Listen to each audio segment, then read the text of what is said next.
G'day folks, today's just going to be a real quick one, but I've just been inundated with people sending me DMs about this new full trench plug. Now, the reason I call it a trench plug is because it's not just a cover, it's an actual plug that fills all the voids inside this DC Super Trench. So start out with a big block of EVA foam. We get the unit, this one's particularly the Max, it gets put in, that gets cut out, and there's absolutely no void at all for any water ingress. So that means you get all your volume back, but you also get this beautiful, like it's got 4 layers of carbon fibre on the top. It gives this dead set, beautiful, smooth finish across here with no water getting in. So when you start putting pockets or things onto these trenches, look, that's fine when the board's going this way, but when the board gets pulled backwards, well, you know, when you've been flogged by a wave and it's on the end of your leg rope, you pull it back, water's going back into those pockets. And we tried this, we actually put a plate on here to try it out ourselves. And it's not such a big deal, but it's like a board when you've got like the old subs where you had the sunken decks, like water would sit in them, as soon as you start moving it'd go out. But still, while it's stationary, the pocket actually turns into a bucket. Now, I'm not knocking the pockets saying they don't work, they work beautifully, I've had a go on them, they're great boards, but this is just what water does, right? It just goes to where it's going to be held. When you had your naked Super Trench, well, it couldn't hold any water at all, so you didn't have that issue. But now we've got this super sleek smoothness. And why I've pushed so hard, I've gone on this, because since I did my first proto, the really, really big surprise on this was, see this area here that's now full?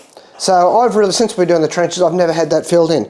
Now this is filled in. We always thought that the main part was at the front with like these little half trenches we're putting in here, but by filling this in here, the board now, when we take off, is dead flat, and I'm getting up so much easier. Like, I'm really, really surprised how fast I'm getting up, and we're getting extended battery time. Look, you don't have to have one of these. Again, it's like a HP motor, HP battery, just improves on what you got, but it is dead set crazy how good I'm starting on this. But everyone wants to know, can you do a toolless battery change with this? So boom, yes you can. Still do your toolless battery change. I'm not going to, you can start a clock if you want, but it goes this fast. So it's only held in by ceramic magnets. Ceramic, they don't rust. I've had a lot of people ask me that, so just pull it up. These magnets are strong, hey. Flick it up, so just undo your clips like you normally do. The DC Super Trench is also wider, so you can get the clips. Simply take that out. Battery comes out. Hope somebody's timing this, because it's pretty bloody fast. Battery in. Back in we go.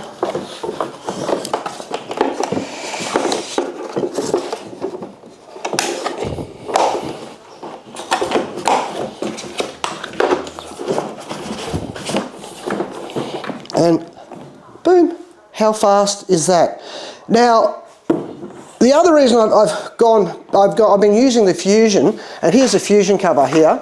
Now the Fusion, because the trench isn't long enough, I've had to pull it out. So with this one, I simply, you undo the 4 bolts, you pull it out, flip it over, change the battery, put it back in, bang, put it in. But we're going to extend. The trench only has to go about another 80 millimeters and I can change the Fusion. And like, a lot of people think it's not a big deal to go up and get tools and go up to your car, carry your board up and change it. Or like, what I do on the beach, I dump my board on the beach, I just flip it upside down, pull the battery out, run up to the car, run back down, bang, I'm back out on the water. Now, to me, I wouldn't use anything else. I'm not saying you have to have one of these, but now I've gone back to the Fusion, I've probably put 30 batteries through the board, and having to go back and get a drill and pick it up and do all that, like, it's not until you've owned a trench where you don't need any tools till you realise how good it is. And now we've got this ultimate sleekness. It just goes like, I'm not even going to sell this to you. Look at it, it just sells itself. And to get it off, you can actually pull it off by the mast plate, or it just comes up here and boom, away you go. That's it, folks. So anyway, that's how you do it. I'm pretty chuffed. Thanks for listening, and check out the DC full length trench plug. You.